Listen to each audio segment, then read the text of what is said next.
Good morning, everybody. Well, shoot, it's almost noon. Um, Today, this is Crocker's Crazy Living. It is Monday morning at about 11:20-ish.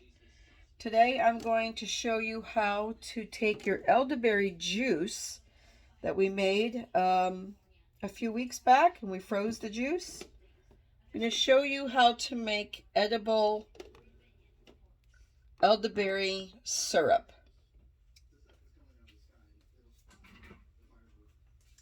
So here I have my Dutch oven pan with about a little bit more than a half a gallon of elderberry juice. That does not, right now, it does not taste very good. But we're going to make it palatable. I need to find something to stir with. Get my spatula. All right, so this, I just pulled this out of the freezer and thawed it out. And I'm going to turn it on low. Number 4 to start. I just put 1 teaspoon of ground ginger in it. I typically like to use fresh ginger, but I do not have any fresh ginger right now.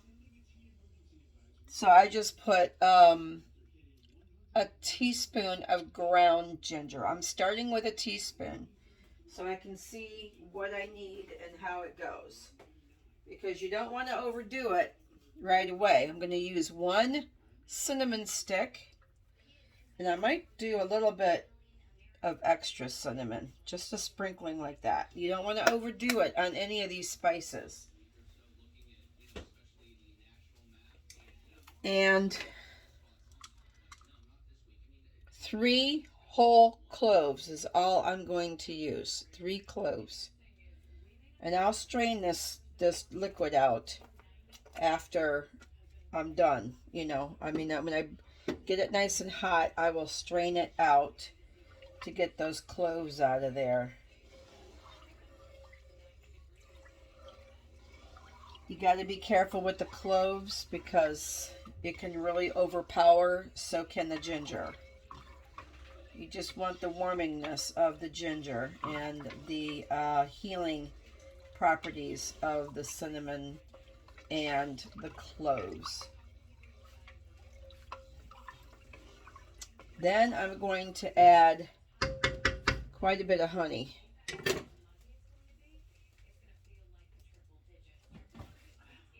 I went to my local market, grocery store, and I found this Silver Blossom Pure and Unfiltered honey. Made in the U.S., grade A. It does not say, I usually get raw and unfiltered. It does not say anything about it being raw.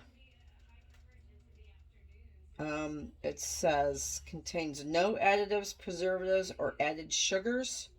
Pure and unfiltered honey sourced by U.S. beekeepers. Trying to see any other ingredients it might have. I don't see any other. A blend of pure wildflower and orange blossom U.S. honey.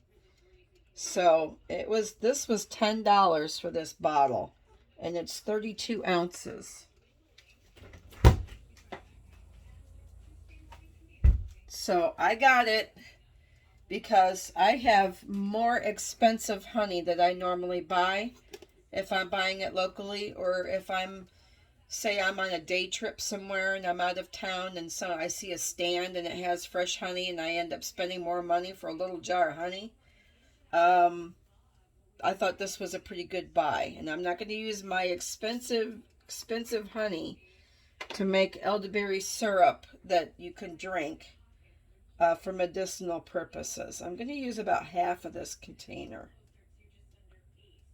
Maybe not quite half. Maybe I'll just start with that. Honey is I'll start with this much in the container. See how much? It's not quite half. It's like maybe a quarter of the bottle. Or a third of the bottle more. honey gets very, very expensive. And I started out making my butters and I was making honey butters and stuff. And I now am only doing honey butter by per order if somebody pre-orders it, because it's just too expensive. It's just way too expensive. And therefore you don't want to waste it.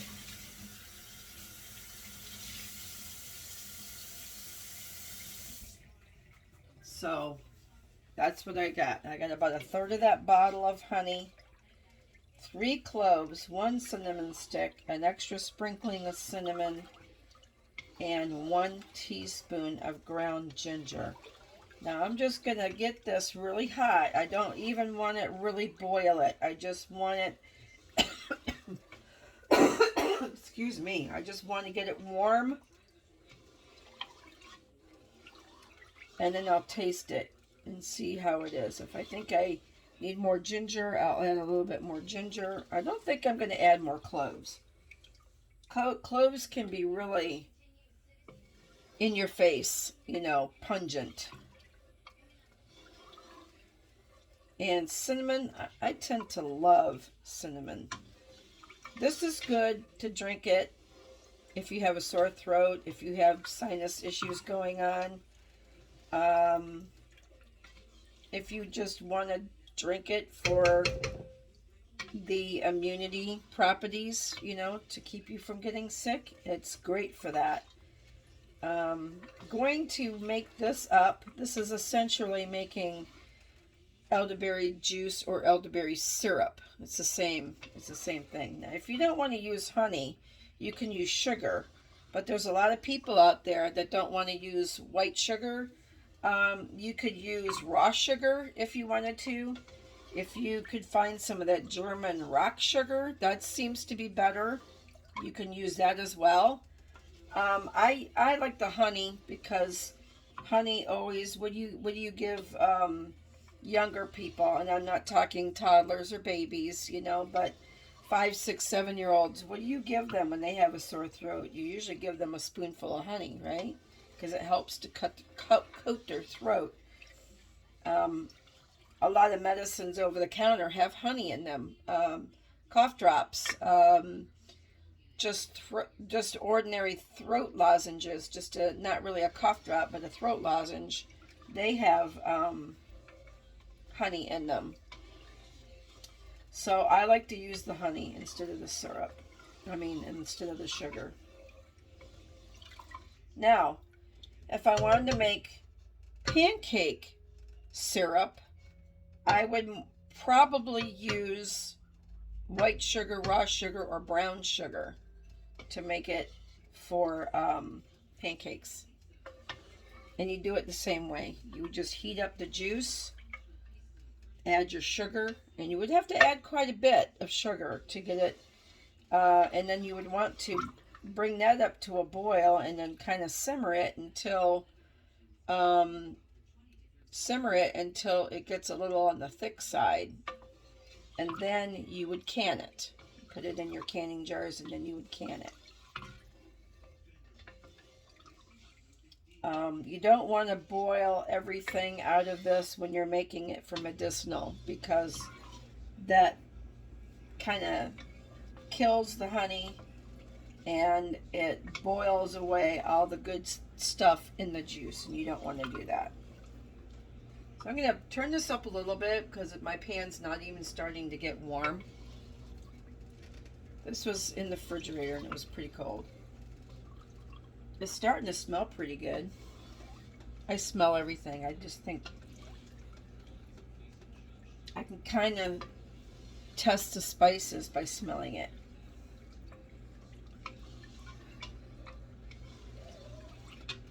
Now, you can put this in a jar. You can put this in a pretty bottle.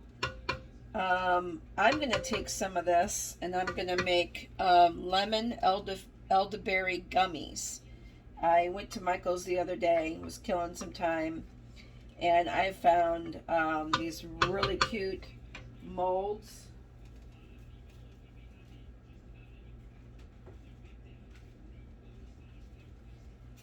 I found these really cute gummy bear molds and gummy worms. So I thought that would really be cute, you know, for Calvin. And you'll have to keep these gummies in the refrigerator. Um, it'll keep for a couple months in the fridge, but it's a good way to get your elderberry and your honey and your spices for your medicinal every day. Just have one gummy. Just keep them in a container in the fridge. And then you'll have it every day. Just pop one like a vitamin C, like you do. So I'm going to do that. The only thing I have to do before I can make the gummies is I have to, well, number one, I have to get this juice good. And then I have to go get some organic lemon juice or a bunch of fresh lemons because I need a cup of lemon juice. I have the concentrated lemon juice in the fridge, but I only have a couple of tablespoons of it left because my bottle is pretty empty. But it said organic juice because, believe it or not, when you buy what they call real lemon juice in the bottle, it has sulfites in it. And I did not know that. I learned that from my best friend. She is allergic to sulfites. And when I was making some jelly one day and I wanted to give her some, and I told her it had lemon juice in it, and she asked me what kind of lemon juice, and I said bottled lemon juice, and she told me she couldn't have it because it had sulfites. And never would have thought that bottled lemon juice would have sulfites in it, but it makes sense because it is a preservative. So I'll either get organic lemon juice for my gummies, or I'll just get a bunch of lemons and squeeze them out myself. I need 1 cup of lemon juice and half a cup of honey and only 2 tablespoons of elderberry syrup, which I thought was odd. Has more lemon juice in it than it does elderberry syrup. Now I might flip that a little bit. I might put less lemon juice in it and a little bit more elderberry juice in it because that's what I'm making it for. I want the properties. And then it calls for gelatin, so I do have to go back to the store and I have to get more gelatin because I don't have enough. And I need lemons or lemon juice. So for now we're doing this, but I might do that later. I don't know if I'm going to have time to do that later. Oh my goodness. I made a double batch of bread this morning. So I'm going to make a raisin bread, and it's check this out. It has risen more than double. Look at that. It's coming right out of the bowl. Woo! Coming right out of the bowl. So I'm going to do that. Get that made up. So I'm going to come back in a few minutes. I'm going to start another video, a separate video. I got 2 videos in one. I got the elderberry juice and I got the bread. Because now that my bread is ready for making the loaves, I'm going to do that on a video here right quick. So anyways, all right, that's it for the elderberry juice for medicinal. I know it was a short video, but it was just the basics on how to make your medicinal style elderberry juice. I'm going to taste this as soon as it gets nice and warm, and then if I adjust anything, I will let you know. I will put all the ingredients in the description box, and I'll let you know if I have added anything else to it. All right, that's it for today, for right now, on elderberry juice. I'll see you later on with Raisin Bread. Have a great day. Bye.